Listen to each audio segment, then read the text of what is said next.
It's time for the Loco Sports Lowdown. Here are your hosts, Justin Jarrett, Wes Kerr, and Max Araj. Hey, Loco Sports fans, Justin Jarrett and Max Araj with you tonight for a Monday edition of the Loco Sports Lowdown that we weren't sure we were going to do because Wes took the night off tonight, and he's trying to get his laptop situation worked out. And I wasn't sure of your availability. I was literally crashed out on the couch until a few minutes ago. So I was like, maybe we take tonight off. And then, you popped up, Max, and then a guest popped up, and I was like, well, I guess that's our sign. We're doing the show. We're doing the show. That's all it takes sometimes. It's somebody to say, hey, are you going to be on tonight? And I'm like, well, I guess now I am.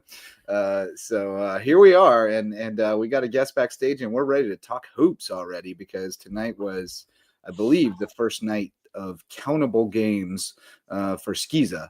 They get it started awfully early. And we had a little crosstown showdown. We had a cross versus HHCA battle.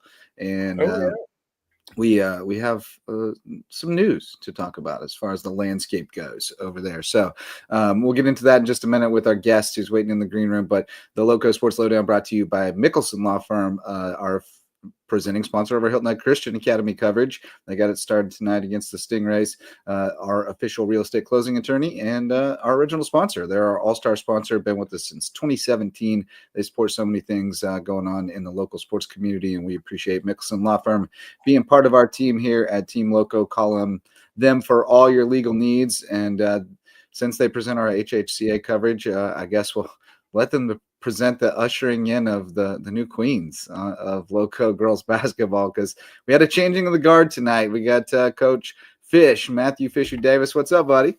Hey, how you doing, man? Appreciate you having me. Yeah, man. Thanks for being on with us. Congratulations on a big win tonight. 62 for Cross, 34 for Hilton Head Christian Academy. 6-time defending champs at HHCA, but you guys are the defending champs as well, and Skiza 1A, and went out and started the defense well tonight. Obviously, this is not the HHCA team that won all those titles, but it definitely shows that the power has kind of shifted here. And, tell us about the win tonight, man. It was a good win for us. It was definitely going to be a big game for us, knowing who we were going in and the history that they have over there. Team definitely looks a lot different, losing those 3 girls. And then, they coincidentally lose those 3 girls. And, now they have a new coach. And they're actually a very good, very well coached team. I thought that they were pretty disciplined for the most part.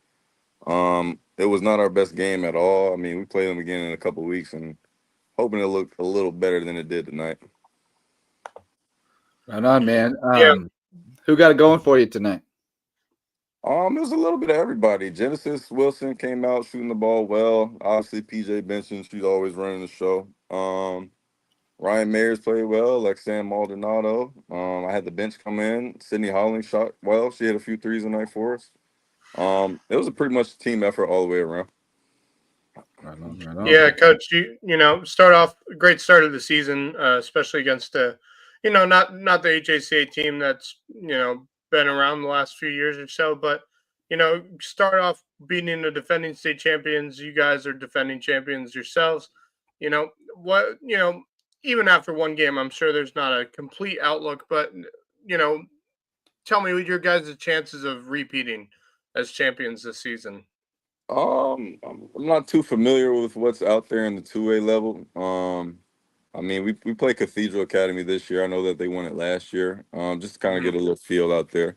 But I feel good about our girls. At the end of the day, we just preach playing to the standard. So there's sometimes in games I won't even pay attention to the score, and I don't know. I'll take my complaints from parents for that. But I mean, at the end of the day, I'm trying to create a standard for us. Have our girls play at a certain standard, and I mean, if we play and meet that standard, I think we beat pretty much any 2A in the state. So I'd say our odds are pretty high. I didn't even realize you guys have moved up to 2A. I can't keep up with all of it. Oh yeah, I know, man. Last year was a headache going on flex, and then it was a headache last year, man. Yeah. I'm glad though for clarity's sake. Yeah, man. Well, you've obviously you guys have built a little juggernaut over there with what you've done the last couple of years. Guys are trying to get it going. Our guy Doc, they took it on the chin tonight, 74-39. What do you see from those two teams? To be honest, HACA just shot the laces off the ball, man, and that's something that we didn't necessarily expect. We knew that they lost a lot, and I know a couple of their football players just getting back. Today is their first day. Yeah. But man, they shot the ball very, very well. They ended up making more threes than twos, which I mean was the whole purpose of the defense. I mean they took the shots that the defense allowed, and I mean they made them. So they got a new coach over there too. He seems pretty young, energetic. Seems like he's a very disciplined guy. So I mean I'm looking forward to seeing what they have. I think they're pretty young. They're definitely not as talented as last year, but we'll see. Yeah, no. They're not as talented as last year, but that's a very interesting score. I mean, Chris Kennedy's got a surprisingly young team. They lost their starting point guard. He went over to Bluffton. And you lost all your seniors on your team. And so for them to have a very young team and start out like that, it's a good sign. But I like where Cross men's team is as well. I think they got a real solid chance of running tables. I know it's going to be a tough road ahead, but I like how their team's looking this season. Tell me what you think about this men's team this year. I think the men's team will be all right. It's a little more skill, a little less athletic than the team was last year. I know Coach Doc, he's just constantly trying to figure out answers to the puzzle, but I mean, they compete hard. They execute well for the most part. I think that the defense that we actually played tonight worked well. I mean, I think HACA had 5 points with 2 seconds left in the first quarter, hit a buzzer beater to get them to 7. It took them a while to figure it out. Obviously, when they figured it out, they started splashing. But I mean, yeah, kudos to our boys for getting out there competing and keeping it closer than we thought it would be for majority of the game. Kind of got blown open late, but yeah, we'll see how they look towards the end of the season. Yeah, I mean, is Doc still running them? Just go, go, go? Nah, he's actually slowed it down a little bit more. He's trying to, thank God, he's trying to control the pace a little bit more. But I mean, that group's young too. He got a couple pieces to work with. But yeah, HACA just shot super well tonight. Yeah. So shout out to them. They got some shooters. The Foster kid can shoot it. They got a Finn kid over there who can shoot the rock. Yeah. So yeah. I can't tell who all's on their roster because they got one of those rosters on Max Preps that's got lists everybody who's played there in the last 12 years. Yeah, you gotta go to their website, school site. Oh, okay, I got you. I've been trying to dive in there and try to figure out what we got hoops wise because it feels like there's been a lot of movement as far as like there's people in new places, Yeah, I know JP2 girls supposed to be pretty decent. They got a couple of young girls from Hilton Head Island. Okay. So they may be okay. But from what I hear, it's pretty much their boys and like Bluffton's boys. So rumor has it was supposed to scrimmage tomorrow. That got nixed. A little back and forth on whose fault. So, we'll see if they mix it up at some point. Yeah. Well, I'm looking at this Christian Academy team. They don't have a single senior on this team this year. It is juniors, sophomores, and freshmen. Wow. They got the Lirox twin brothers, Moss and Max Lirox. Yeah, Max actually looked pretty good tonight. Yeah, I hear he's going to be a really good player. Moss is not far behind him either. So I'm intrigued to see. Max is going to be very good. They're both freshmen this year, so they got another 3 seasons after this. So you got Finn Ussery, that's who you were looking for. He'll probably be one of the leaders for this team. He's one of only 4 juniors on this team this year. So that's a very young team for them to start like that. It's really great. But and I like their coach too. So like theoretically moving down the road, I think that's what they were missing the last 2 seasons. Well, no, I shouldn't say that. Last season they were missing a coach. The season before they had what's his name? Grunkemeyer for them, and he was a great coach. And when he left, there was a hole for that team, and one of the reasons why they weren't super competitive, why they didn't really make it to the state championship game last season, and it was a bit of a disappointment if you're an Eagles fan. But yeah, a very young team for Christian Academy this year, but I like their chances. The 3A level is a bit tricky. They're 4A now, aren't they? I think they are 4A. That's right. Yeah. They are playing 4A. Yeah, so I like man, their I forgot chances a about little that. less now. Golly, But man, these seasons been a couple jeez. years though, they may make some things Yeah. happen. They'll be one to Yeah. look out for. I'm intrigued to see. Yeah, I this is don't the know how rebuild, right? competitive they'll be. Like, this is like the window closed, and now you're opening a new Trying to, window. The yeah, rebuild. trying to open a new one. Mhm. I'm intrigued to see if these players stay together through next season. I'm intrigued to see what they will do next season. They'll be more They better should. together. Yeah, That's the idea. That's the yeah, plan. that is the idea. Yeah. It is the idea. But But you never yeah, know. good Yeah, start for I think they Christian. got a shot to be pretty good. What's that Yeah. Jake kid? You know how old he is? Jake? Jake You looking at the Wood. roster? Oh, Jacob Woods is sophomore. Sophomore? Um, yeah, so Yeah, he's got another 2 seasons left. 2-3 He years, got man. They kind of look like prep, to be honest. Just the way they Yeah. shot the ball, they were super disciplined, man. and Their coach, yeah, yeah. that's That's going to be interesting. They that, lost some that is pieces, but they got interesting. the Harpring kid, right? Yeah, I saw them scrimmage Bridges the other night. And Harper game about 25. Yeah. Ooh, Yeah, interesting. he's good. He can Really go, good. right? Yeah, he can go, and he'll get them up quick to the point they've picked up their pace a little bit. I'm Mhm. excited for No, basketball, don't get too man. excited. Just a little So bit. They might play in the excited. 40s instead of the 30s. Yeah, something like that. But yeah, he shoots. Yeah, he shoots that thing. Yeah, we play them on Wednesday. Matter of fact. All right. Your place or Ooh, theirs? okay. Yeah. At the Reef or in Sea No, Pine? it's at prep. All right. That's a long That's haul. right. I don't know. Ooh. Oh, I know. Get it out the way early. Yeah. Yeah. Um. Well, Yeah. on the other hand, you got a really good team at Cross right now, and I love what I'm seeing. I love what I saw last season with them. It was a shocker to me because at the time I didn't really know what the basketball landscape was looking like for the Low Country area, especially with the Skeeza teams, and to see them play so well last season, I was like, wow, I can't wait to see what they do next season. So to have the start that y'all did tonight against, again, a weekend 6-time defending state champions, that's a great way to start the season. And yeah, I'm excited for what you guys have in store for the rest of the season. Yeah, right, Put right. on the Yeah, ground, right? Now, Yeah, you I mean, we'll spend the see what rest of the happens. We season still trying to not let anybody knock it off. yeah, we're oh still yeah, pretty young too, though. I mean, Yeah. probably my two best players are sophomores. Yeah. Two of my three, at least, they're still sophomores. So 3 of my 4 are sophomores. So yeah, we're Yeah. still pretty young too, man. So I mean, yeah, we'll see how the season goes. I just know that HACA is not. oh I yeah. wouldn't No, look for their girls to make much noise this year. Nah, no, not they this won't year. be, especially because they're also playing at the 4A level too, and 4A girls Mhm. basketball and skis is Mhm. another level. So They won't fool I around up there. think this, when it comes to girls basketball, this may have been a bad time to move up to 4A, but again, I don't think they had much of a choice. So No, they I, don't have a choice. I it's hard because they have now gone through to their third coach in less than what 5 years now. I mean that's what we're at right now, right?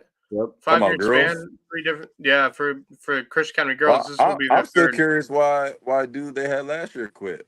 Was it I because don't all the under. girls Yeah, left? I still don't know why he left. I I mean, still don't get he was that. at the game. His He was a daughter great. played. Yeah, because he was a fantastic replacement for Kenny Conroy. I thought he was. I mean, he From got what I a saw, he inherited a few players. Yeah, He inherited a few yeah, players. he did. he did. But I think what he did with those players, what he his schemes, his gameplay. I did like what I saw out of him, but if this is now your third coach and probably what a 5 year span probably. So Mm. it's I do like it interesting. though. They were very disciplined tonight. They played above their Which is skill what, level. yeah, which is what you want to see under a new head coach. You want to see Mhm. some discipline. You want to see a well coached team. And Well, I because think they're if gonna have to develop. They're gonna have to yeah, develop now. you're gonna have to So, Yeah. develop. And I think if you maybe find a way to bring in some players onto that team, I don't know. It's Yeah, going to be a long road I for. don't see that happen. No, I don't either. I But don't see that. it's going to be a long road ahead for Christian Academy to get back to where they were the last 6 years. So, Yeah. but it's yeah, I fun to mean, go watch this Cross girls team. They play a fun brand, and They do. they don't go to make friends.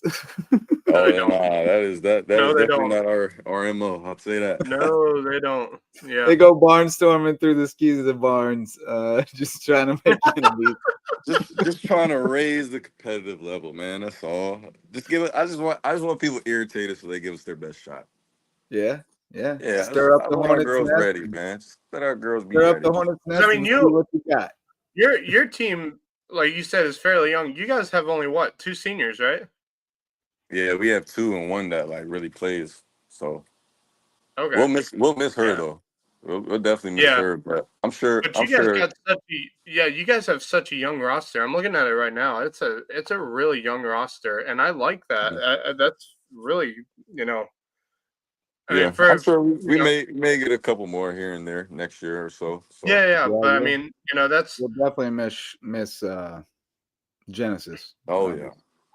Yeah. So I'm gonna have to yeah. I go mean, get another ball handler somewhere. After yeah. I Russell mean, went out. it's Yeah. really fun. Oh man, I'm so excited. Basketball's back now. I can't wait for the Who season to else really played get around here tonight? I could have handled the night off, like before we jumped right into it. But Who else played around here tonight? bro, I couldn't tell you. I didn't know anybody was playing until I Doc didn't hit know me either. up with, I'm "Where sure are you there's some other watching Skeezy tonight?" And games. I was like, "Where am I I saw watching?" Bluffton Girls was at our game. JP2 was at our game. I didn't have any other games on my schedule, but I made that Y'all might have schedule Should have pulled like y'all up, might have been Justin. the a couple openers. months ago. Man, I was zonked after wrestling practice. I came and zonked for a Yeah. little bit. Oh, I can Uh, imagine. let me I was see exhausted. here. The Felt like churn, it the was your churn scene wore though. me It was your down. type of scene out there tonight. The churn wore me down today, but I would have enjoyed it. I kind of regret not coming over now. I would have. All good, man. We play him again at the Reef a couple There you weeks. go. That's all right. The Yeah. reef. You got the AI graphics rocking and rolling. Oh, that's Doc, man. That's his thing.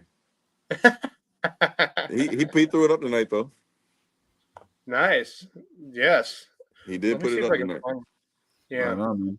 What's today? Yeah, The 18th. I heard he had the AI, but I hear you got some good stuff planned out for the socials.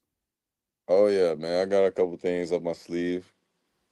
I wanted to go ahead and Yeah. make them, get them out the way. But yeah, Christmas, be on the lookout. Right on, All man. righty. Yeah. One I other mean, you thing. guys How about looking that at. Vandy football team this year? Oh, I know, man. I know. Thing is, man, lose to Georgia State, that one hurt. But for a while there, we probably had the best resume out of a lot of people. Yeah. Oh Scared yeah. Besides that the Georgia Yeah. crap State out one. of my Mizzou team. It Oh was man, pretty. I don't know how we lost that one. I don't know how we lost this one this past week at South Oh, I Carolina. saw that. But yeah, I think we Yeah. got We LSU and Tennessee. Did you ever I'm get worried to carry I'm the? worried about Vandy basketball. I don't want to Yeah. talk about that because I hate South Carolina, and I really don't want to talk Did you about ever that. get to carry the goalpost to the river? Yeah, they did. They got it there. No, did you ever get to do that while you were there? Oh no, man. No. Nah.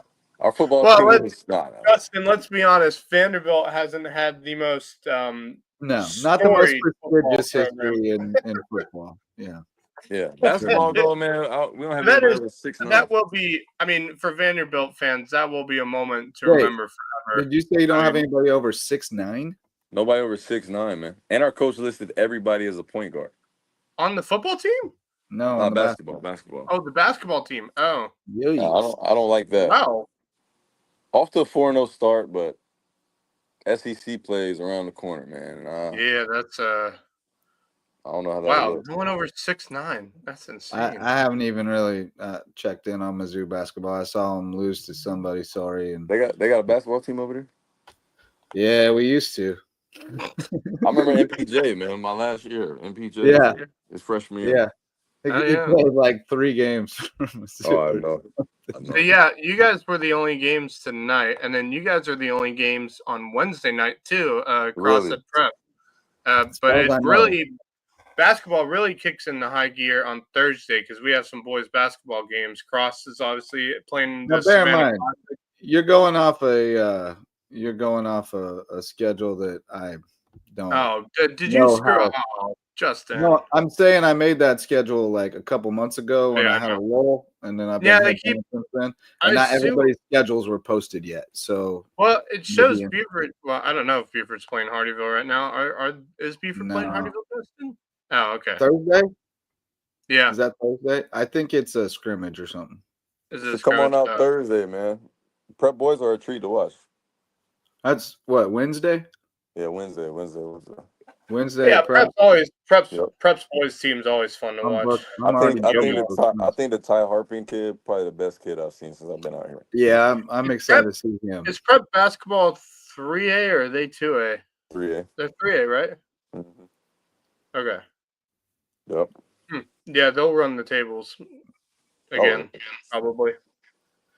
Yeah, And they should JP2 would probably be their biggest competition around here, but they're 4A.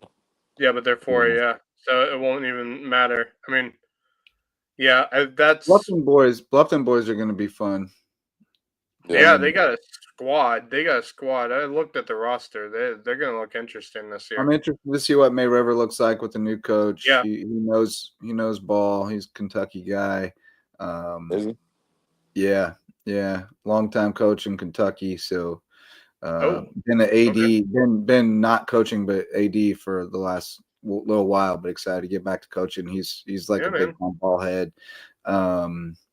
So I'm excited to see what that looks like. I think they might end up looking a little like Prep too. Yeah.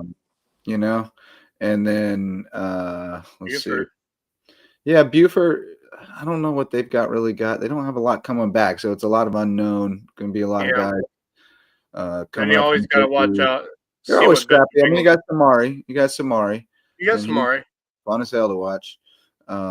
If he's healthy. Bluffton's going to be down. I don't know. I don't know what private school girls are going to emerge. Hilton Head is always It's probably really just JP2. Probably just JP2, man. Yeah, but what about public schools? Any of them? JP2 lost a few girls this past season, so I'm intrigued to see what they bring. They picked up some young ones. Yeah, I saw that. I saw Hilton Head High play the other day. I mean, I don't know what Bluffton has outside of Myra. Right. Buford got a couple pieces. They'll be Buford does have a couple pieces, and they were coming on at the end of last year. They were getting better.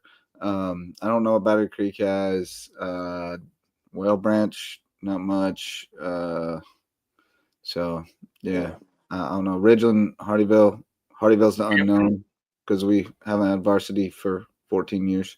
Hardyville boys could be interesting. We got athletes for days. I assume y'all got some athletes over there, man. Yeah, we got some athletes now. See what they can do. Whether they can play team basketball, I don't know yet. What about Let's see. I haven't seen them yet. What about Hampton? What does Hampton look like? Hampton boys are going to be down a good bit. Obviously Kayvon, Nomas, Garvin, all those guys. Devin Allen, who was a great little point guard. He graduated. He's at Pfeiffer. And then Josh Goodman transferred to Denmark Olhar. So their boys are way down. The girls, I don't know. I mean, they got Lyric over there. They got Lyric. Yeah. Big Jada over there. They got a couple ballers. Yeah, Jetty Giddings is a soccer player. Nah, she's like 6'3". Yeah. They got some girls. They're always scrappy. Yeah. Ridgeland girls got a little juice. Do they? If everybody's back. Ridgeland girls had some juice last year. They had a couple girls. That Jaden Exley girl can go if she's still there. Did they lose any key pieces from last year's team? I thought I heard she transferred somewhere, but I don't know if that's accurate. Okay. And then Bridges boys are always fun. They play. Yeah, they're a little down. They're gonna be young this year too. Are they? They still got Amari on, right? Yeah, they still got him, and then number 5. I don't know his name. But I heard they may have had a transfer from Ridgeland. Maybe Ridgeland. I know they got one from BA. Yeah. Okay. So well, then there's Oh yeah, they got who'd they get from BA? Some tall white kid, man. Pretty athletic though. Pretty athletic. He was at Bridges before, and then he went to BA. Oh, okay. I got All you. right. Yeah. Yeah. A lot of And then free you got agents. then we have no idea what Bishop England's going to be looking like this year. I don't think we'd expect much out of them, but Well, I would. I mean, I wouldn't sleep on them. They'll look like prep well, too. we definitely slept on their football team this year, didn't we? Yeah, you You can't shouldn't really sleep on can't really you shouldn't expect. sleep on Can't Bishop really, England much. yeah. When it comes to B, just expect the unexpected at this stage. I mean, Yeah, no matter what I freaking mean, sport it is. they have Yeah, a history of success, so I just expect them to yeah. be able to. So you guys are at prep on Wednesday, and then it looks like you got a little break till you Yeah, and JP. then we go to Lexington next Saturday, playing a little Thanksgiving tournament. I mean, we Oh, probably nice. play Irmo up there, to be honest, second game. Oh, So yeah, Irmo. we'll see what's what, and then we got JP2 the week after that Monday. So 10-4. All right, man. Looking Irmo. forward to yes, it. sir. Yeah. Well, hey, Fish, we appreciate you, man, and congratulations on the dub tonight. Best of luck the rest of the way. We'll check in with you. Yeah, for sure, man. Appreciate it anytime. All right, man. All Take right, care. later, man. All right. Matthew Fisher Davis, a little surprise guest appearance tonight. Yeah, yeah, You ain't afraid to stir up the hornet's nest. yeah. Jaden's still original. Okay, good. I had heard somebody say that they thought she had transferred, so I'm glad she's still original because that girl can ball. And I think Ridgeland might be sneaky good this year, down in 1A too. So that helps. Whale Branch goes up to 2A, obviously. So Whale Branch boys will be fun because Faber's in year 2 now. They're the legend. He'll have them. He'll have athletes, and they'll be long, and they'll get out there and wreak havoc and all that stuff. All right, let's shout out some sponsors, the MVP sponsors of LowcoSports. Look, Max is wearing his Calm Your Mitts hoodie from Yes. our MVP sponsor, Base Hit Life. I'm trying to get my stuff together here and share my screen. But Base Hit Life has all kinds of cool hoodies, and it is definitely hoodie season now. I don't think we can deny it. There's Max's. I don't have any of these hoodies yet. I don't think I got to get one of these, but got some cool hoodies over there. Baseball and softball apparel. Check it out at basehitlife.com and live your base base hit life.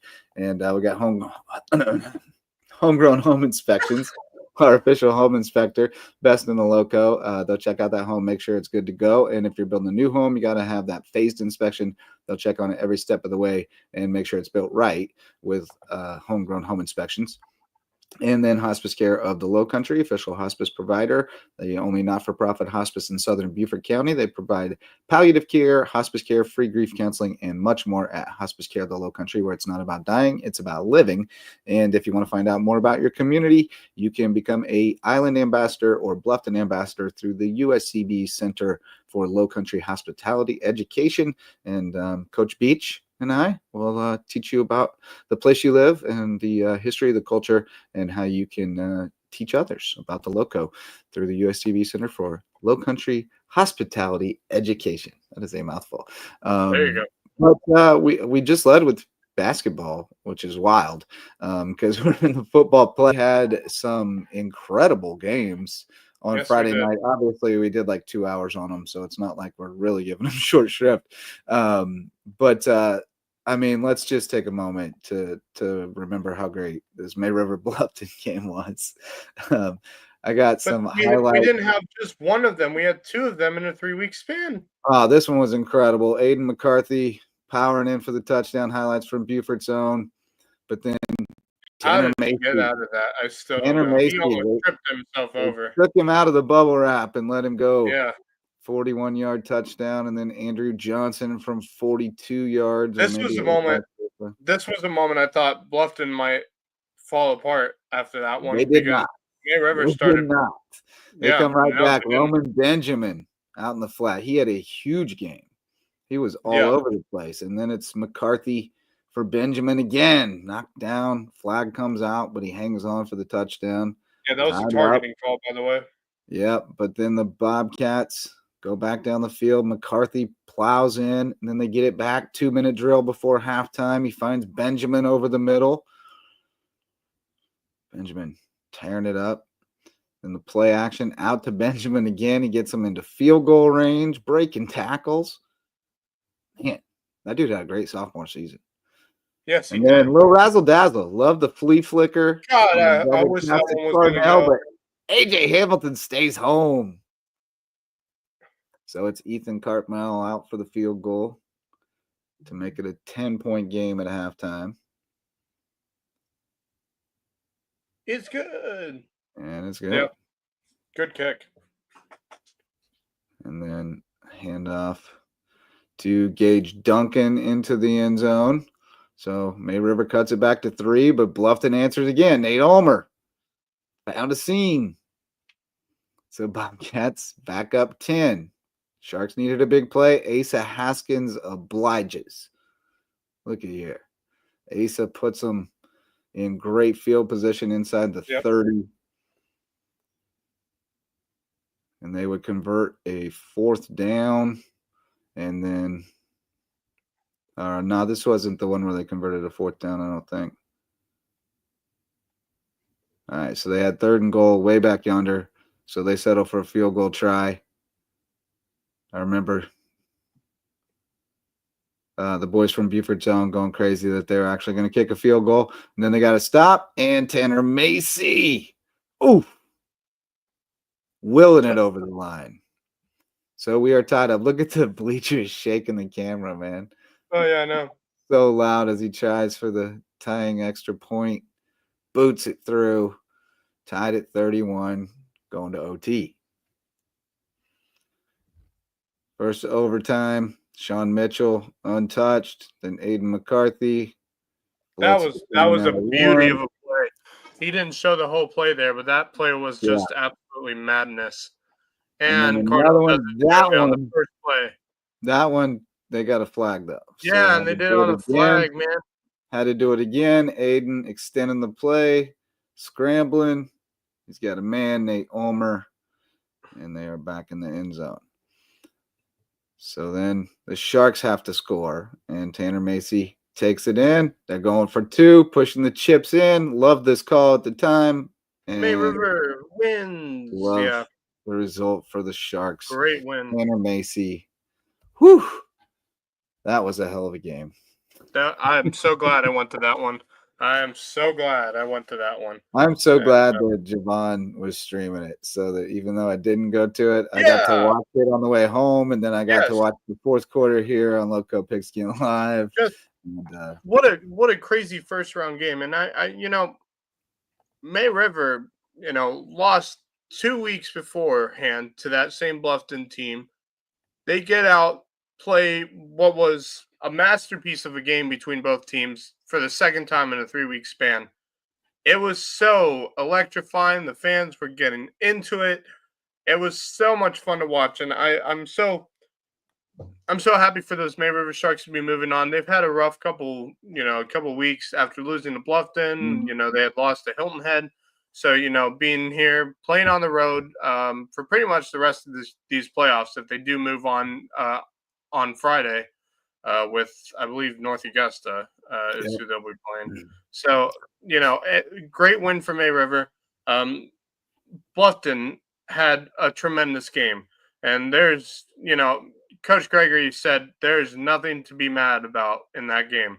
Oh no. He said to his fellas, you boys played to everything with everything you possibly could, and without Cordell Hawley for the entire second half.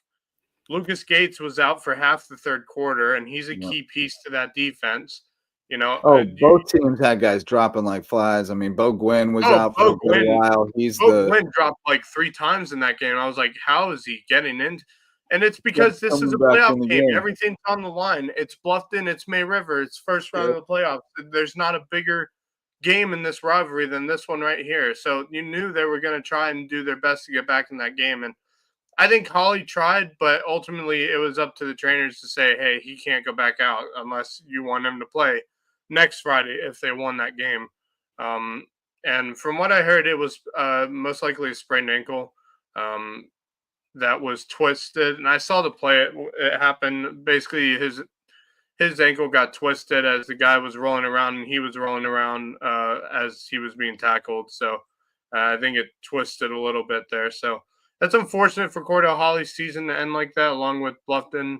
But if I'm the head coach, if I'm Coach Gregory, I couldn't be prouder of how those boys played Yeah. on Friday after what was a devastating and brutal loss to Hilton Head. For them to come out and play that way, that's what you want to see, and what is a younger team. I mean, they got a lot of key players coming back next season, so I'm excited for this Bluffton team, but I'm more excited right now for May River because I'm intrigued to see what they can do against North Augusta on Friday. Yeah, it should be a good one. I mean, I think they approached this season, and we talked about it all year, that like they were kind of keeping Macy under wraps. His carries, he had 12 in the opener, and then it was 3, 7, 4, 7, 5, 6, 2, 3. Like they were making a conscious, and most of those were goal line and short yardage situations. Like they're making a conscious effort to reduce the number of hits he took, and now you see why, because when they got to have it, they're going to let him pull it. He ran 17 times for 93 yards and 3 touchdowns on Friday. And, that was a huge difference in the game, was just having that extra element that Bluffton had to defend. We've been calling for them to throw it more. They still only threw it one time, but they did unleash another weapon in Macy. And I think that makes them even more difficult to defend, knowing that he may pull it at any moment. So, and I still think we'll see more passes when they need to, but they're going to take what's there. And if they don't have to risk put it in the air, they're not going to, just philosophically. And whether we like it or not, we just got to understand they are who they are. And they're going to do that. But Hilton Head still in there, survived an absolute battle with Crestwood. Great win. Yeah, that was a battle. They went at 19-17, so they'll go to South Florence, and we'll get into the I was a little worried. Matchups more. I was a little worried because we watched some of the film from that Crestwood team. They got some big boys, man. They got some big old boys, man. They are a strong, very strong 5-5 and team going into that game. Just as big and just as strong this week at South Florence, and it's going to be a real test. But I like some tests. I like Hilton Head's chances in that game against South Florence. I really do. I mean, if they can beat, Crestwood didn't have the best of seasons, but then again, they were playing in a pretty tough region too. They're a very solid team, and for Hilton Head to come out and continue beating very solid teams like Bluffton by a mile, beat Bluffton by a country mile. They beat May River by a country mile. They beat them by 2 touchdowns. Yeah, but most of the game it was a country mile. Hilton Head had control for Hilton Head had control for most of that game. They did. It wasn't a country mile though. That one wasn't a beatdown. Agree to disagree. Look, I think I like where Hilton Head's sitting. Look, South Florence is a very good team, extremely good team. But Hilton Head's played some extremely good teams this year, and they've won most of them. The one team I know that was extremely good that they didn't beat, in my opinion, this season was James Island. Yeah. So you gotta show Bishop England some respect too, though. Bishop England did have a very good season. It was so awkward. And they're still going too. Everybody thought they might lose to South Aiken, and they whomped them. So they beat them 42 to 19. So I think if you beat South Aiken, you got to show a little bit of respect to Bishop England. I would agree with you on that. And they got a tough one against Gilbert this week, but it's at home, and Bishop England is a tough place to play. None of our teams. Oh yeah, we've seen that. May River got out of there alive. Yeah, only May River did. So yeah, I'm intrigued to see what Hilton Head does against South Florence. I don't know if they're going to win that game, but I'd give them a chance of winning, a pretty good one. I don't know, like 35% maybe, something like that. Yeah, I would think so. They got to play a near perfect game, but they've been playing near perfect for a good while. I mean, they don't turn it over. They don't commit a lot of penalties. They take care of the ball. They run it super effectively, and then they don't give up big plays on defense for the most part. They make you, go down the field and execute all the way. And so I think they're going to be a tough out for anybody. Yeah, I wouldn't put it past Hilton Head to make it a one possession game. I wouldn't put Yeah, it past we'll them. I see. think they can do it We'll see. 100%. They got the right kind of team to grind out a win against a South Florence, yeah. team that's better than them, that's more talented Yeah, than them. right, exactly. They're kind of like in tennis they've playing a pusher, who grown just they've keeps grown coming at so you. yeah, they've grown so much as a team this season. And I think it really started showing how good this team could be when in my opinion, it was a James Island game because I thought for sure James Island was gonna, lay the butt whooping on them, but they really didn't. It was a 21-0 game. Yes, Hilton Head didn't score any points, but they held James Island to 3 touchdowns Yeah, they early in the didn't have the quarterback. They didn't have Ranajeski Yeah, either. they didn't. Yeah, they didn't have Ranajeski. In my opinion, that was the game where I started noticing Hilton Head might be someone to keep an eye on as the season continues. And sure enough, everyone's eyes turned to them when they beat May River. So I think it showed When they everyone. beat Hampton, that was when I was like, "Oh, Oh yeah, okay, that's a good point. When they beat Hampton, I was like, oh okay, yeah, I that see is a what good we got point. here." I keep forgetting they beat Hampton this year. I And don't know they kind why, of but I boat keep raced forgetting. Hampton. They did kind of boat They, race Hampton. That was Yeah, they did kind of butt whooped Hampton. I feel like that was like the moment I realized Hampton's going to be good, but they do have some weaknesses that can be exploited. And I think Barnwell kind of figured that one out when they played them yeah, at but still, Hampton. that game was so weird. I mean, they were It was a very weird game, but Hampton kind of threw that game away in the second they half. did, Otherwise, it but would have that's been a what I close mean. game. Like they don't ordinarily do that. So I feel like if they get a rematch, there's a shot. I'm intrigued to see the But they Hampton. got work to do. They got to go up to Manning this week, and Yeah, that is going to be tough. Hampton rolled past Woodland 42-21. They go to Manning on Friday. I am thinking about trekking up there. well, on Friday. It's a weird week this week because we got No home games. everybody's on the road. So Yeah. and everybody's over 2 hours away. Like Hampton's at Manning, Oh, Ridgeland is at Cross, which is almost to Manning, but over into the thicket Hmm. for the county. And Yeah. then who else? Hilton Head's plumb up at South Florence, and I May mean, River in North I won't Augusta. make the trip. I won't make the trip up for any of those games, but I will No, be here. you'll be studio hosting. Yeah. I wonder if our boy Javon's going anywhere. No, he might be. I think he might be. I think he might be going up to. Unless he's doing the basketball tournament at Whale Branch. Oh, that's a good point. I'll ask Javon. I think it's. I'm sure he's got a football game in mind if he does do one. But I just don't know if it's. Yeah, because he won't. Yeah. And then Saturday is the state championship games for Skiza too. So right, we got Thomas Hayward playing at noon Saturday against Williamsburg Academy. I got some Thomas Hayward highlights from Harvey Beach Stadium. It was Skiza football at its finest in terms of like the give me place. a second. I'll be right. Yeah. Give me a second. I'll be right back. All right, no worries. Place was packed out for Hayward. I got a shot of the Dorchester sideline coming up here in a minute. But defense getting after it. This was initially ruled a safety, but then they said the officials confirmed and said the defensive player shoveled the ball forward. I think it was inadvertent, but safety taken off the board. And at that point, it was 21-14 Rebels early in the second half. There's John Wetzel, number 30 for Dorchester, who had a monster season. They're basically just running single wing. Wildcat. Double leg takedown right there. Get him on the wrestling mat. Man hit a double leg. Nobody's business. So Dorchester has to punt it. Peter.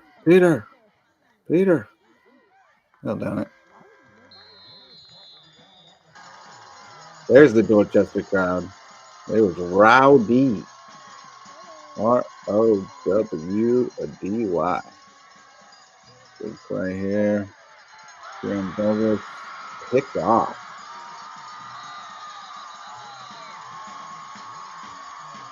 So Dorchester is still in it at that point. Trying to stay in it.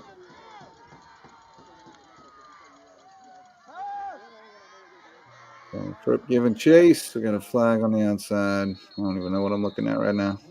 Random clips. Dorchester driving.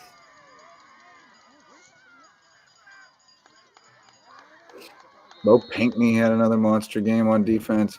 Tony O'Banner had a ridiculous game in this game. He was 12 for 214 rushing and 3 touchdowns, 14 tackles and a tackle for loss on defense. Grown man, Tony O'Banner. Kellen Fripp, number 10, having a big game. There's Bo Pinkney, 54. Had to take this clip. Jump around. And there's that man, Tony O'Banner, breaking free. And once he gets into that secondary, you're in a lot of trouble. Into the end zone.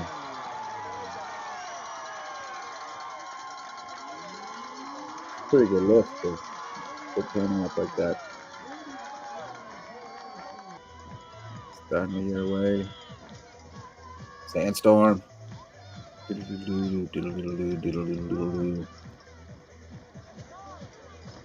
It rocks out at Harvey Beach, and our old friend Trace Lowther is back on the PA after a brief hiatus.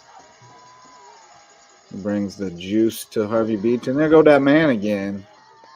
Tony O'Banner fighting for yards. That was one of his shorter runs of the evening. Yeah. Again, only 12. Yep. And 12 carries went over 200. That's crazy. This one. That's just insane. As shorts. Breaking tackles. Coasting. I mean, he is built for... I honestly would love to have seen him play at public school level because I feel like he'd be extremely competitive as a running back there, too. You're going to get to see him play at the Division I level most likely. Yeah, that's very true. I don't know that he'll be a running back there. I don't know what he'll be there, but he's going to be an Yeah, I don't know. He's going to be an ath, and we're going to figure out that's what true. you do, where you can help us the most. I think a lot of times with kids like that, when they go into the recruitment, they have an idea about what position they want to play. And most coaches I've found will smile and nod and go, yep, that's our plans for you. And then get you on campus and let it play out. And, Gary Pinkel talked about that when I covered Mizzou back in college. He talked about bringing players in who, he would take every high school quarterback that wanted to, that could play, he's like, we can't have too many quarterbacks. We'll move by the end of the first year. We'll have moved 2 of them to DB and 2 of them to wide receiver and 1 of them to running back. It's kind of like recruiting shortstops in baseball and then just move them to other places because if you can play the most difficult spot, then you can probably process a lot of other spots if you have the athleticism. So if they check boxes, he'd take them and then, let them figure it out. And if they were adamant that they had to play that position and he didn't think they could, then they could go somewhere else and do it, So I think O'Banner is going to get an opportunity to do what he wants to do somewhere and see how it works out. I don't know what that is. I'm a running back, defensive end, free safety, like big old hulking free safety coming down at you. I don't know. You're muted, Bo. Sorry. Good. I saw your mouth move and nothing came out. My bad. But yeah, he's a dog. Yeah, it's going to be interesting to see what he does at the D1 level. I'm excited to see him play at the next level. He's just a freak of nature, man. It's just he is. And he's a terrific kid. Like he's the sweetest kid.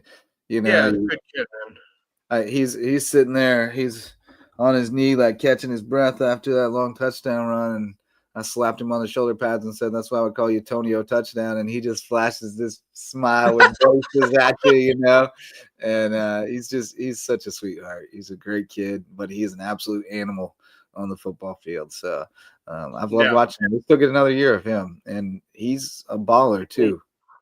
That man can take over a basketball game. Yeah, I'm intrigued to see that. They don't always have a lot around him, but he can take over a basketball game. So he's fun to watch. Yes, he can. And he's just he is just an athlete, and it's just a rare thing to see. Someone who can do everything and do it really well. So I'm really excited to see this Thomas Hayward team play on Saturday. I unfortunately will not be making the trip up to Charleston for that one, but it should be a good one. They will have it on TV or on a live stream of some sort. TV. Yeah, Skiza.tv with the whatever the crew is. They do a good job. Those fellas make me laugh every time I watch because it's always fun to watch them talk about stuff. It's a good crew. Job. Is that not the Isn't that who is it? Is it Lawrence Manning's crew? I'm not sure. I don't know. I'm trying to think. They do a solid job though. Like they do the Lawrence Manning games and they call it Swamp Cat TV, and I'm pretty sure it's the same guys. So okay. I'm not sure. Yeah, it might be. But they're always a fun crew to watch. Also, one of the things that I was watching the Wilson Hall game against Christian Academy, which disappointing loss for Christian Academy, but you kind of expected it, kind of didn't expect it at the same time because we didn't know what Christian Academy team was going to show up for that game. Like if it was a Christian Academy team from last Friday against Florence Christian, it would have been a game.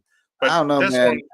I think you got to give a lot of credit to the game plan, defensive game plan for Wilson Hall. They shut him down.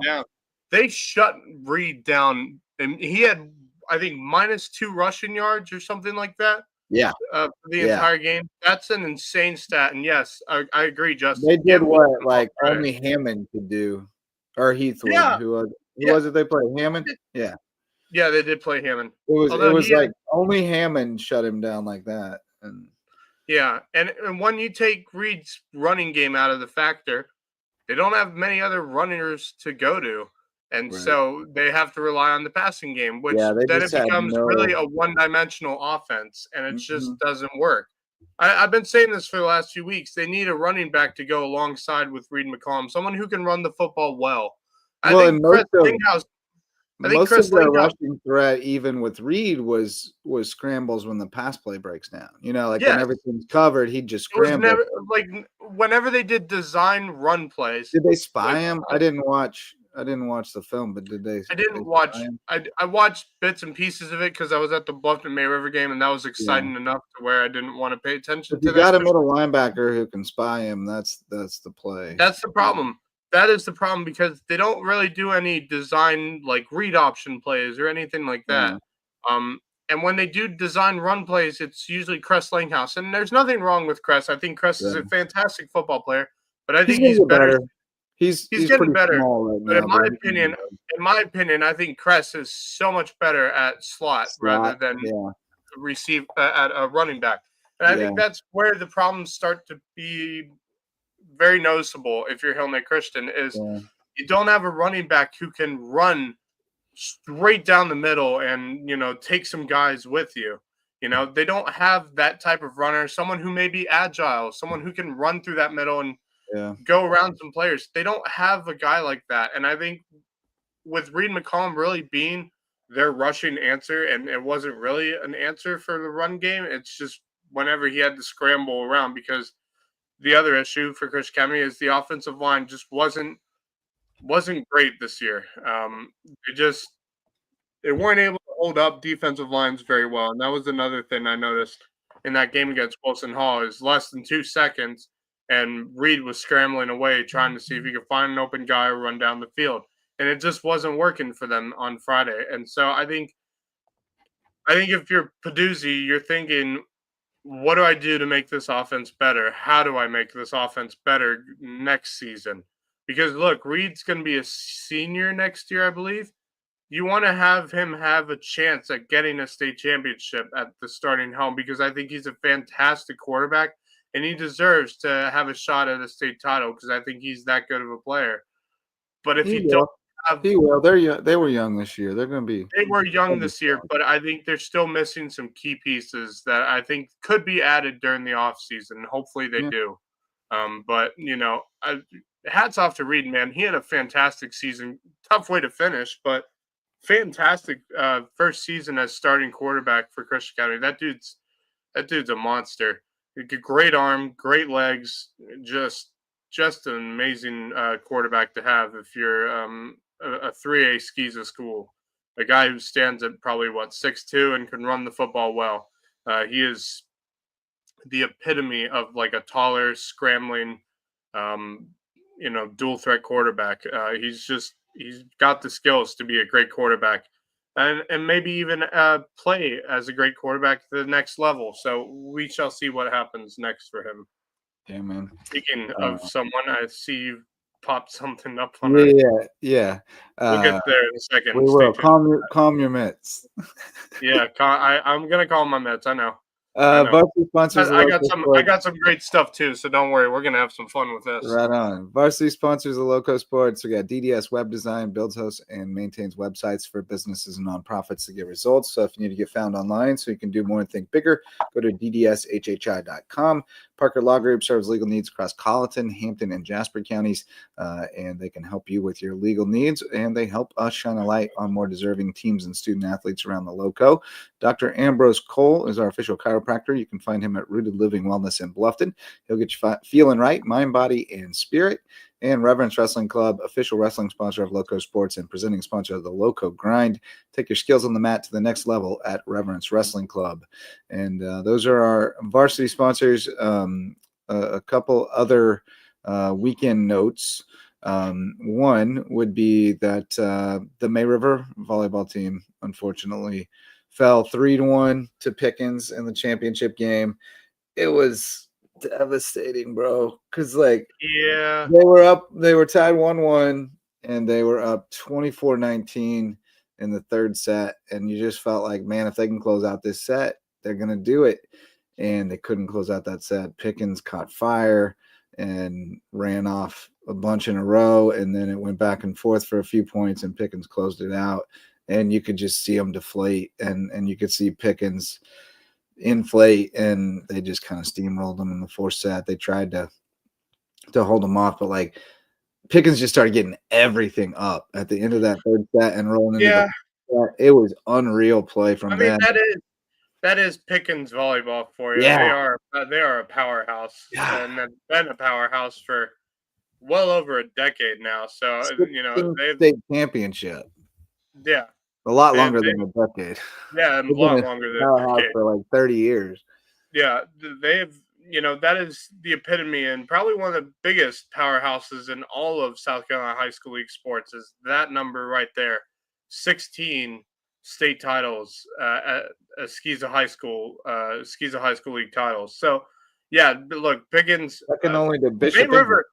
Give May River some credit. May River put up a fight. They had to play 3 games on the road against some really tough opponents, and what was it? South Aiken, Bishop England, and then Pickens.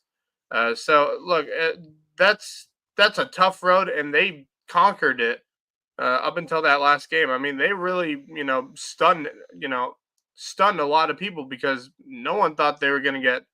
If they did win Bishop England game, they didn't think, they would have anything left in the tank for Aiken, for South Aiken. So it was a very, very great run through the playoff brackets. Really, really fun to watch that May River team. I was really happy that Javon filmed, and streamed those 2 games against on the road. I mean, he was traveling, man. He had to travel to both Bishop England and out to Aiken. So, I mean, that's some drives, some pretty long distance drives. And I couldn't be happy that Javon put them on the live stream. So, good, really, really, really, really great season for May River. They really, rose to the occasion. So while I'm I'm sad that they didn't get that state title, but state runner-ups is pretty impressive at the 4A Unreal, yeah. level, no matter what sport it is. So Now they got some rebuilding to do because they were senior laden. So yes, they were. They still got some talent back. Don't get me wrong, but they have some big pieces to. Yeah, to they're fill gonna in. they're gonna have a bit of a road to get back to Yeah. what this team was this year. Yeah, there'll be some big holes to fill, especially Lauren Swanson. She's a dog. Yeah, She's she is. really good, man. She's an animal. Lucky to get her at Belmont Abbey. And then the other thing would be we had a Sandtrack rewind last night, but USCB men won 2 more on the road, had to eke one out yesterday, 87-86. Low scoring affair for the Sandtracks. They didn't hit 100 for the first time in 4 games, but they're 4-0.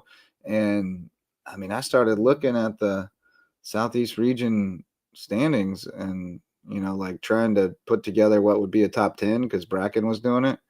And I think nobody else other than Bracken ranked them in the top 10 in the Southeast. But I think you got to look at them at this point because they beat Francis Marion on a neutral site. Francis Marion has beaten, I think, 2 of the teams currently ranked in the top 10. So I think they're knocking on the door. And, they got a big win against Savannah State on Tuesday, I believe. Is that in Savannah? Yeah, at End Market. End Market, yes. Yeah, Great, it's gonna cool be a good place time. to play. Rob Benson and I will be calling those ones. And I believe I'm going to have Rob on the women's game and Rich Basirko on the men's game this Saturday for Edward Waters, which those games against Edward Waters this Saturday, tipping off, I believe, at 1:30 for the women. It's get out and support $5 tickets for Beaufort Jasper residents. You can use code LOCAL843 on the USCB Athletics ticketing site and get your tickets for $5, and kids 12 and under are free. So it's cheap date on Saturday if you want to come out and watch some basketball. Pack the Cove. Watch a really loud game in the Cove, baby. That student section is going to go wild in that game. So it should be fun. Great start to the season for that women's team, man. The men's team. The men's team. Or the men's team. Sorry, excuse me, the men's team. The women are 0-2, but they did win a they won exhibition big on Saturday and got the hiccups all of a sudden. Lydia Gattosi had a double-double, so that was good. Very nice. They're going to be okay. They're banged up again to start the season. Yeah, that's unfortunate. The worst luck with injuries. Yeah, man, because they had that same issue last season, and it was kind of last year they had Gattosi and Shanice Bostic, Bostic. I always forget her first name because I knew a girl named Shanice Bostic, and I always think Shanice Bostic. Well, but Bostic and Gattosi, who were both Division I transfers, guards, were out last year before the season started. And then this year, so then Michaela Primo had to step in and learn the point really on the fly. And she did a great job. Then she ruptured her Achilles right before the season started this season. And then Tanaya Bowman was also out to start the season. She should be back soon. So that's tough. That's just hard. That's just really hard to lose those players. So you're right. Worst of luck for 2 seasons now. It's that's just harsh. But I got faith in them. Hopefully, they can figure some things out. But I'm sure you guys went into great detail last night on the Sandtrack Rewind. We did. Presented by Tanger Outlets. For those of you who are watching, didn't watch that last night, please go back and watch it. I did watch some bits of it. Great show, by the way. Look at you plugging. Look at you plugging. Great job. I do what I got to do, man. Great job. I do what I got to do. One Loco, baby. Check out Sandtrack Rewind, presented by Tanger Outlets over on the Lowco Media Network. Cross country also had the lower state qualifier, or the state qualifiers. They're not really lower state qualifiers anymore. Yeah, it's both. Split them up even and odd. Yeah. But Class 4A boys, Hilton Head won their group J.D. Gilman was second, 15:57. Joshua Gordillo third at 15:58, and Zach Henderson seventh at 16:43. May River won their group. By the way, Jackson Wright second in 15:39, which is crazy work. Bluffton was fourth, and so they qualified. And then the girls, May River finished second in their group with Hilton Head in third, so they both qualified. Bluffton finished first in their group, so they qualify. And then I think Isel Tantia from Beaufort qualified individually. Then in 1A, it looks like Bridges and Hampton boys both qualified seventh in their groups. Hampton third, Bridges fourth in the girls, and they both qualify as well. So got quite a few teams going to cross-country state next week. Yeah. By the way, that is the last, as far as I know, the last of the Gilmans for Hilton Head High. So it will be the end of an era after the season. No mas? No more. Yep, Josiah's the last one. Wait, no, this is Sam. This is JD. Sorry, JD Gilman. That's Josiah. JD's Josiah. Oh, okay. I think it's Josiah. I know him as JD. Yeah, Josiah's a senior this year. I always called him Josiah because he was called Josiah when he was a kid. So there you go. Anyway, that threw me for a loop. I didn't know him as Josiah, so that threw me out. I remember saying he's a senior this year, which blows my freaking mind that he's a senior this year. But he's had a good year so far. So again, Hilton Head pumping out, star runners. I don't know what it is because we are the flattest area in all of South Carolina, and yet when it comes to meets and stuff like that, Hilton Head and some of our other schools have seemed to kill it whenever it's a meet upstate. I don't know why, but it's just the funniest thing to me because we really run on just flat lands, and the only thing we can run on that's considered a mountain or a hill is the bridge. It's just that's all we got. The Cross Island Bridge. It's crazy. But one other thing from the weekend, and I don't have the full highlights here because it was a hassle to try to get them. But I know where this is going. You know where this is going. Former Bluffton Bobcats quarterback Lee Kirkland still slinging the pigskin to her. And he did it with authority on Saturday, man. My God. UPike playing St. Andrews, and they laid a 90-12 or 90-14 or something butt whooping on them. And Lee Kirkland was 41 of 47 for 646 yards and 11 touchdowns. Which those are both NAIA national records. What was it? A touchdown every 2 freaking minutes? I mean, my God. Close. I was buzzing through the highlights. He had 4 before halftime, and they just kept going.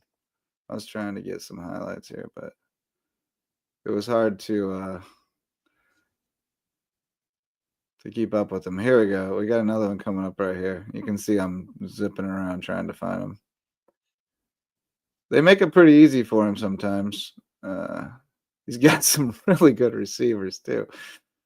But this man just steps up in the pocket, delivers the ball, surveys the field, delivers the ball over and over again. 41 of 47.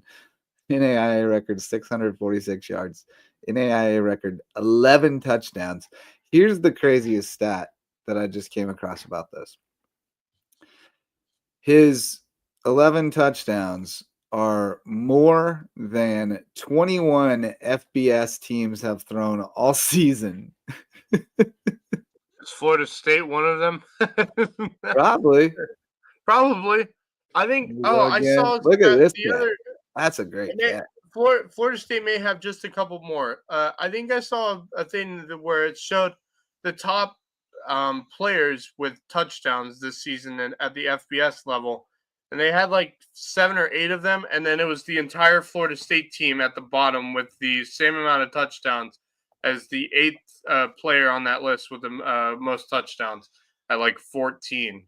That's how many touchdowns Florida State has had all season long. 14. That's it. Wow. That's it. The 11 touchdown passes ties an overall college football record set in 1991 by David Klingler of Houston. So it's the NAIA record, but it ties the overall college football record. So That's insane. That dude has rewritten the entire record books at UPike, and now he's working on the NAIA. He's working on the entire freaking country at this point. It doesn't matter what division it is. It's freaking the entire freaking country at this point. That's a crazy stat. I'm gonna tell you right now, if he doesn't get a chance to play professional football of some sort, they're gonna put him on the staff at UPike and just build a trophy of a statue of him outside the stadium someday or something. Yeah. He's like a legend there, dude. It's so cool. I have so something. Cool. Give me a second.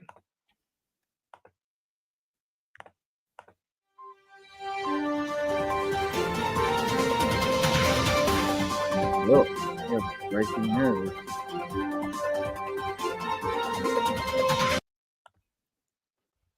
I have this. It is the HCA baseball schedule. And I don't know if you noticed, but the second team on that list, yeah, that's right. It's IMG Academy for their second game of the season during a tournament in Florida at IMG's baseball facilities. They will be playing Northside Christian, IMG, and SFCA out of Fort Myers. And then they have Savannah Country Day. They're going to be playing Thomas Hayward a couple of times, which is a rekindled rivalry there from back in my days of playing baseball. They got Hilton Head High. That's always a good rivalry. Ooh, that's fun. Trinity. I don't know if I assume that's Trinity Collegiate. I don't know. Yeah, I would assume so because it's marked as a region game. Yeah. Camden then you got Camden, a home and away games there. Hilton Head Prep for 2 games. They got a home one on the 20th, and then they're at Prep. They got home and home with both Prep and Hilton Head High. Yeah, with both Prep and Hilton Head High. Then they got Lawrence Manning. They got Fairview out of Colorado. They got Sevier County, Tennessee. Falls, Georgia. You got 2 games against JP2. Wilson Hall, Lawrence Manning. They got the Northside Christian tournament up in Columbia late in the season. And then they got 2 more games against Prep and Hilton Head High School. And then the state playoffs begins for the reigning 3A baseball state champions of Hilton Head Christian Academy. And they're looking strong this year. I know they're a bit on the younger side, but they look strong this year. And they got some key players coming back this year. For Jay Scarborough's first season as head coach of this Christian Academy team, I don't know if that schedule gets much tougher than that. Yeah, that's well, they get a big step up in their region schedule this year because but Lawrence Manning. The thing about that is they played a couple 4A schools last year. Well, I know, but what I'm saying is they get a big step up in their region schedule and they're still chasing competition outside of it. So it's a stronger overall schedule is what I'm saying. That is a stronger overall schedule. Amazing, by the way. I've got to talk ball with that guy a little bit and be around Scarborough and be around, we've been able to use the field. He's fantastic. He's the best possible replacement, in my opinion, for J.W. Wilkerson. He's terrific. And he's fantastic, and I cannot wait to see how he continues to build that program that now has a state championship on the record from last season. So, guys, I really hope that IMG game is live streamed because I do want to see that one. Javon, maybe you want to take a drive down to Florida, man. Well, we're at the stage now where most games are live streamed on Game Changer at least. A lot of teams are doing that, so that's nice. It's Game Changer is wonderful, a true game changer. And hey, who knows? Maybe IMG Academy decides to put it on ESPN for some reason because I feel like they get ESPN games for some reason. Yeah, it'd be on the Ocho. Yeah, on the Ocho. All right, Loco Booster Club, Court Lifestyle Pros. Let them bring you home to Hilton Head Island. They're with Charter One Realty. Eagle Creations has promotional items and custom apparel. Go see them on Argent Boulevard. Jay's Barbershop is the place to be in Ridgeland. You can get a great conversation in and get your hair cut. And Barefoot Floor Care of the Low Country. Get your floors so clean your feet will thank you. Hudson Seafood House on the Docks, presenting sponsor of Under the Bus. Check it out on the Loco Media Network. And Hurricane Sports Cafe, the place to be in Hampton if you're hungry or thirsty. Go say hi. Tell them Loco sent you. Any other parting thoughts, Maxie? Well, it was an interesting weekend at the college football landscape as well as the NFL too. We're not going to talk about my Falcons because there's no reason to talk about that one. They led an egg. Your Kansas City Chiefs lost the game. I knew it was going to happen. They weren't good enough to the go NFL undefeated. Script has changed. The NFL script really weren't good enough to go undefeated. They were they were really. I mean, there were some games where I was just like, they should have lost that game and they didn't. And I'm just waiting for the game where they did lose. And they still damn near won that game last night. Yeah, I know they did. It was a fantastic game to watch. It was a great game. Here's the thing. Both my teams that I care the most about in football lost this weekend in devastating ways, but they were both such terrific games that, oh my God, that's not mad about it. I may hate the Gamecocks, but that was a fantastic game. That was a big game. I just wish one of our guys would wrap up instead of just arm tackling all day. How did they miss? I mean, Sanders. Granted, Sanders for South Carolina is a fantastic running back, but my God, could someone not go for the legs, please? Just pitiful arm tackling all day long. I mean, they gave up so many big plays that they didn't need to because they were just arm tackling. That last freaking play, all they had to do was grab him by the freaking ankles and then trip him. That's all you had to do. All they needed was Kamari Brown out there biting their ankles because Kamari Brown, my man from DeVille. My 140-pound defensive lineman, he be diving at them ankles now. He don't miss.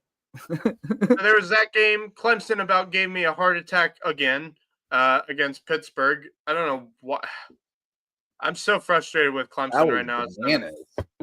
I can't. I'm so frustrated with them. It's not even funny at this point. They're not making the ACC championship game if they keep playing like that. I don't care about the remaining schedule. They still got to play South Carolina, and I have a feeling that's going to be a very good game between those two teams. Aren't they done with ACC games, though? They are done with ACC games, which means Miami still needs to lose a game. And that's not going to – well – it might. But what I'm saying is – SMU at this point is what Clemson does in the next two games has no bearing on whether they're in the ACC. That's my point. Like, I think – because even if SMU loses, they'll still make it in because they beat Louisville and Clemson didn't. Same with Miami. Miami would need to lose for Clemson to get in. That's the only way Clemson gets into the ACC championship game at this point because SMU at this stage is pretty much locked in for the ACC championship game in their first season in the ACC, which is just crazy to think about. We talked about that earlier in the year about, how SMU is really rebuilt. The boosters, the NIL, from I love how they just like the ACC is like, oh well, we would let you in, but we can't come off any of the revenue sharing, and they're like, oh, we're good, we got plenty of money, just let us in. Well, they are the College of Dallas, aren't they? Because really, Dallas got some big money in that area, and they will support SMU. They have a very wealthy alumni base. That's why I think SMU is on the rise, and they could be a team to keep an eye on when it comes to making the playoffs. By the way, I can tell what Justin's watching right now. You see that? I was reacting to that doink on the the replay of the Cowboys. That's funny. Texans game. Time. I think if you're Clemson, you're sitting in a spot where you need someone to lose, and I just don't see Miami doing that. Although Miami's had a fair share of games where we thought they A, should have lost, B, did lose, but didn't count as a loss. That Virginia Tech game, I'm waiting to see if Miami drops the ball again because they did that against Georgia Tech, and I'm waiting to see if they do it again. And if they do it again, great, Clemson gets in. But even then, I don't like Clemson because they could be good, but they're so inconsistent. It's frustrating to watch if you're a Clemson fan because you're just thinking, what would it be like if Clemson actually dove into the transfer portal? And they don't touch it. They don't touch it at all. And it's the most frustrating thing And it's the one thing I hate about Dabo Swinney is that he won't touch the transfer portal if his life and his career depended on it. You know, and that's the frustrating part. You went from being a national championship favorite for years, you know, a solid 5-year span, to now, yeah, kind of making the playoffs, kind of not making the playoffs, you know, just kind of just boring. You know, it's He's just boring. stubborn. He's just very stubborn. And so I understand your frustration. Yeah, he's very stubborn. He's a great coach. I have the utmost respect for him when it comes to coaching. He's a fantastic coach, probably among the best coaches Clemson has seen. You know, in the history of the program, apart from, um, you know, Coach Howard himself, which is why he's got a rock named after him that sits in the stadium. Right. But apart from that, you know, I think he's a great coach, but he is stubborn as hell, and it's so annoying if you're a Clemson fan, because you just know as long as you have him as a head coach, he's not going to change his mind when it comes to the transfer portal, which is what college football is today. It's what all college sports are today. And the funniest thing is, most every other Clemson program succeeds, and you want to know why? Because they have transfer portal. They use the transfer portal. That includes the baseball team. The soccer team uses it, and that's a Clemson men's soccer program that has won 2 national titles in 3 years. So, you know, obviously it works at Clemson. Why can't the football team adapt to it? I know Dabo Swinney's all about culture and everything, but cultures change. You know, cultures change. Well, and you know, I always think of the analogy of, like, you know, the railroads.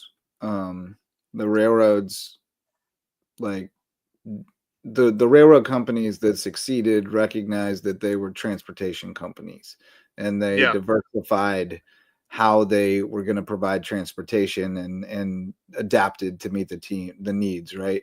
And the ones who were stubborn and said, you know, automobiles, who wants to drive themselves anywhere when they can ride a train? They failed. You know, like you have to adapt to your surroundings and when they change, and that stubborn refusal to do so is use that train. If you want to use the train analogy, Clemson's using the train while every other team in college football is using airlines. Yeah, and exactly. That's what it is. That's what it is right now. And Clemson's falling behind, and they should not be falling behind. They're a good enough program. They've been a good enough program for years to where people will want to come if they open the transfer portal and allow players to say, "Hey, I might want to come here to Clemson." But they won't do that. You're right that Carson Beck got like a $350,000 Lamborghini to come back for another year or something. Like, probably. It's crazy because, like, that used to be, like, they give SMU the death penalty for exactly that, giving kids cars. That's what we said earlier in the year. I was like, now it's legal. It's just wild. It's legal. It's just wild. Crazy. But also better, I think. I mean, at the end of the day, we still got some stuff to iron out, but it's going to be better at the end of the day because the labor situation was not fair. I'm sorry, but it wasn't. So, but here's my my parting thought is as I watch this Cowboys and Texans game, one of my favorite podcasts is Pablo Torre Finds Out. This is their most recent episode, was about an inmate, a death row inmate in Texas, and who is a big Cowboys fan. And he, you know, they talked to him about the culture of NFL fandom in on death row and how they watch the games and how they do their fantasy football teams, which was absolutely wild. Basically, they do like FanDuel or DraftKings every week, where there's a commissioner and everybody turns in their lineup for the week, and you can pick anybody. So it's like FanDuel like that. You can pick anybody, but then they tally them up. He said they used to get the stats from the newspaper. They had to wait for the newspaper to come so they can get the stats. But now, of course, they can get online and get them. But it was it was lighthearted, and it was, you know, like fun talking about sports, Cowboys fans trolling Texans fans, et cetera, et cetera. But it also was heavy, right? Because at the end of the show, the reporter leaves and the other man goes back on death row. And it was really heavy, but they talked about, you know, like the search for social belonging in prison, and how they feel like a part of a tribe, like of Cowboys fans or Texans fans or whatever. And so they talked about the crazy number of death row inmates who, in their final words, shout out their favorite football team and why that is. So there was some depth and some sociology to it, but also, couched in a way that doesn't make you feel absolutely depressed at the end. Right. So it's a great podcast. It's very interesting. I highly recommend it, but that episode in particular, kind of pulled at me. Speaking of the Dallas Cowboys, for those of you who aren't watching that game, Dallas is getting mollywopped again. Yay. Finally, someone's going to pay attention and realize, the Dallas Cowboys are doing something wrong right now. And it's not going to be Jerry Jones. So, anyway. Well, Jerry will come out and do something stupid tomorrow to take the spotlight off the poor performance. He'll go on the radio. Wait a second. Hold on. Let me see if I can find this video. Apparently something happened before the game, but I can't remember. Let me see if I can find it here. What happened? Let's see. Dallas Cowboys.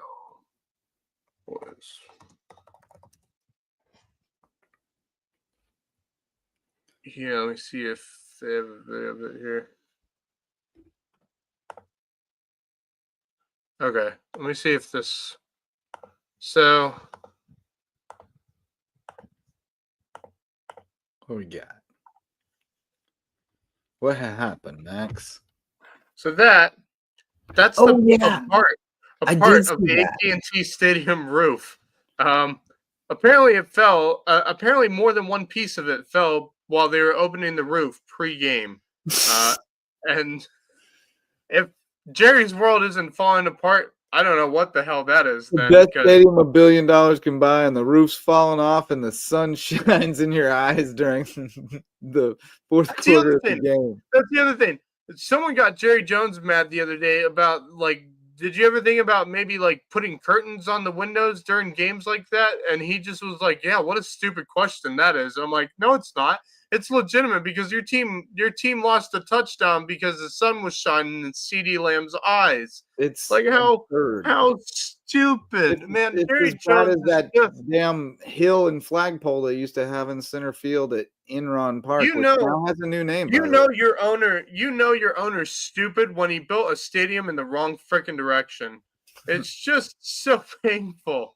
I don't know why Dallas Cowboys fans thinks that the Dallas Cowboys are so great and all. They're so delusional. It's so funny to watch. They're like, yeah, we're going to win the Super Bowl this year. And then they're losing 27-10 to what is, yes, a good Houston Texans team, but they also lost to a Falcons team that just lost to the Denver Broncos 38-6.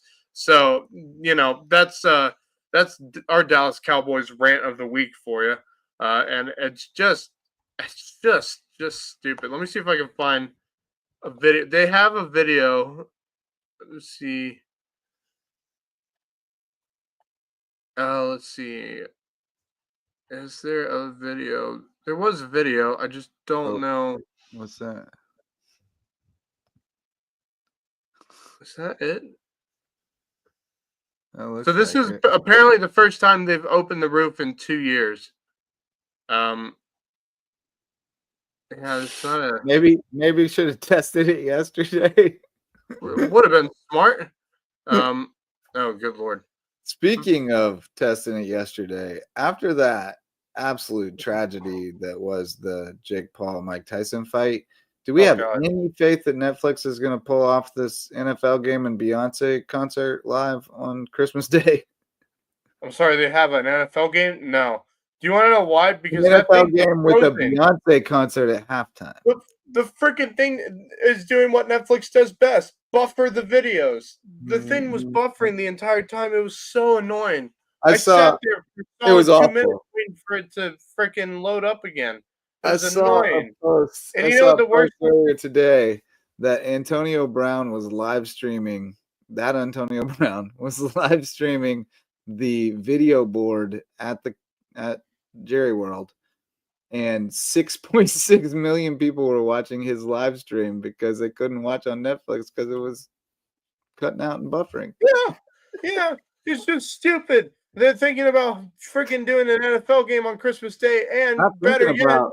guess what they're going to be doing every Monday night? Monday Night Raw on Oh, with really? WWE. Yeah, that starts January of 2025. They're going to be doing it live Monday Night Raw, and apparently they're going to bring back the what is it, the Attitude Era, where they had free for all with whatever you want to say and Oh, whatnot. Lord. That'd Yeah, be fun. so They this might be should be able to fun. pull that off, though. I don't know that carries quite the audience that NFL on Christmas Day would carry, or that Paul No, Peck carried. but just imagine that thing buffering every Monday night for Monday I Night Raw, did and see everybody's something wanting to watch too it. that it depends how you're accessing it, because the way My phone Netflix. was fine. My phone was fine. It So was my if you're on an TV. Apple device, the ping is different, like the verification with Netflix.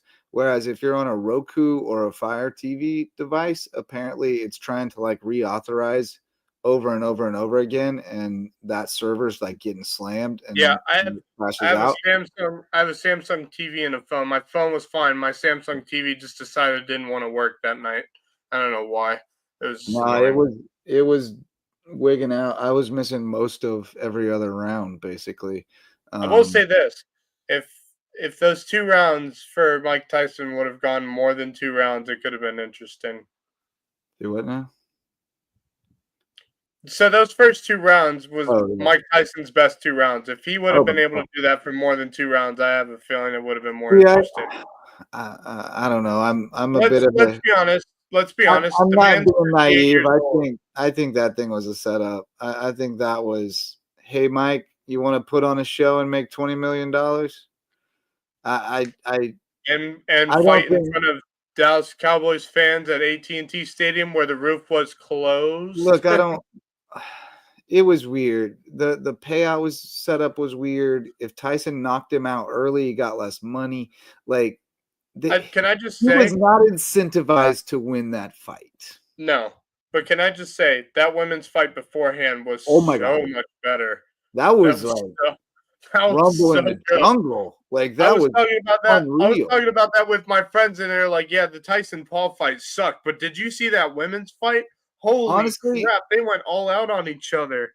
honestly, as much damage as the Tyson Paul fight might have done to the reputation of boxing that's already quite diminished, that women's fight probably did more to help the Yeah. reputation of boxing than Oh anything yeah. in decades. That was an Yeah. unreal fight. Yeah. It's Unreal. a crazy fight. That was a fun. We were on air on Friday night while we were all watching that fight, and They we were were like, "Oh my god, these girls are going bludgeoning each at it." other, bro. I mean, they could both barely stand at the end. They were just Oh throwing. yeah. It was great Yeah, fight. that was a great fight. I'm just sitting here as we're doing our show, and I'm looking at it. I'm like, oh my god, they're going out on each other. My goodness, It was I was like, bloodier than that was fun to most watch. MMA fights. It was crazy. Oh yeah. It Well, then was crazy. there was the John Bones Jones fight on Saturday. Yeah, that one With cost the too much stripe. money. I didn't watch that one. Yeah, that wasn't fun to watch. Um, You waxing? huh? Are you waxing? Oh, he got a lower body kick, kind of a roundhouse kick to the lower body area, and just Stripe just fell right then and there. Like it was a hard kick too. There's probably a video of it. Yeah, I'm about to watch it. I probably can't show it without getting us a Probably not. Yeah. copyright strike, but because ESPN takes that stuff very seriously. But oh, Yeah. Did you see that? spinning. I don't know what it's called, but spinning back kick right to the hip. Did Just you? collapsed him.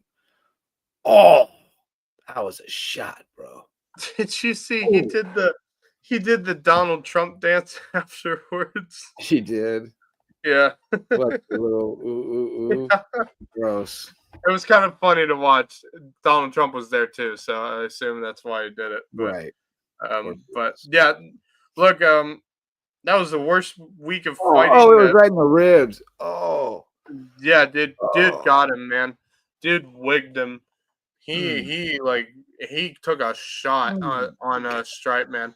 John Jones is still a I don't know how he still does it to this day, dude. That dude still can fight, man. He's just a beast. I don't know. How old is he now? John Jones has got to be getting up there, man.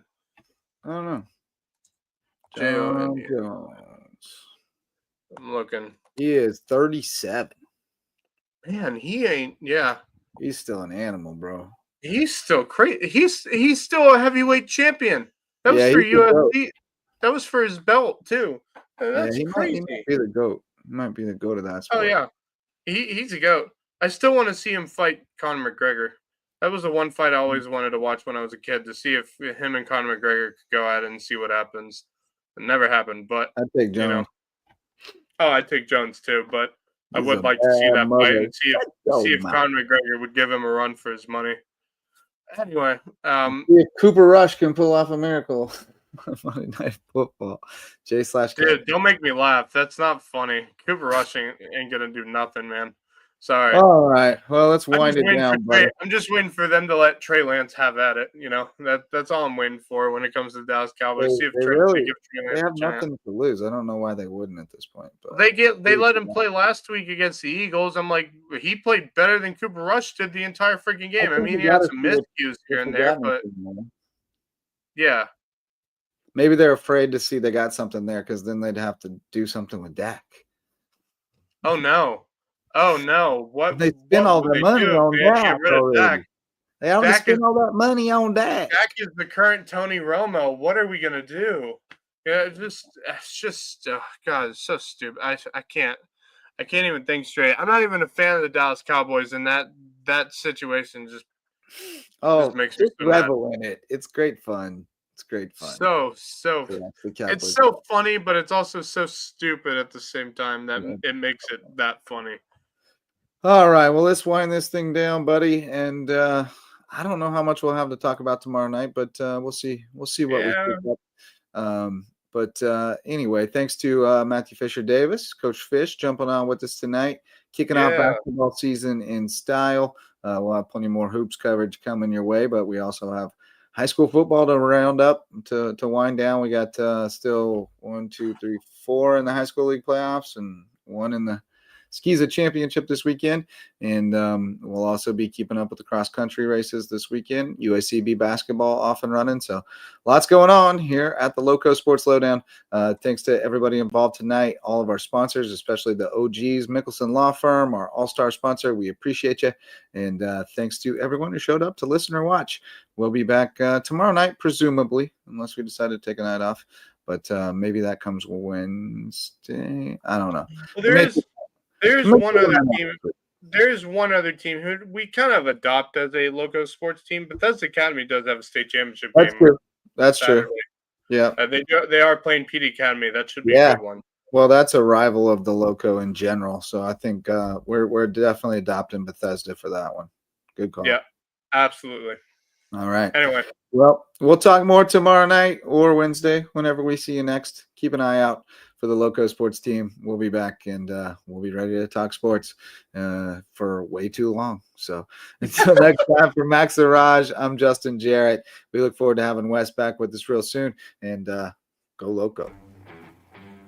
The LowcoSports Lowdown podcast is a production of Lowco Media LLC and LowcoSports.com, an independent media outlet providing grassroots local sports coverage in the South Carolina Lowcountry. We are sustained by community support from sponsors and patrons like you. Get in the game with a monthly pledge of $1 or more at patreon.com/LowcoSports to keep us going and growing. Go Loco!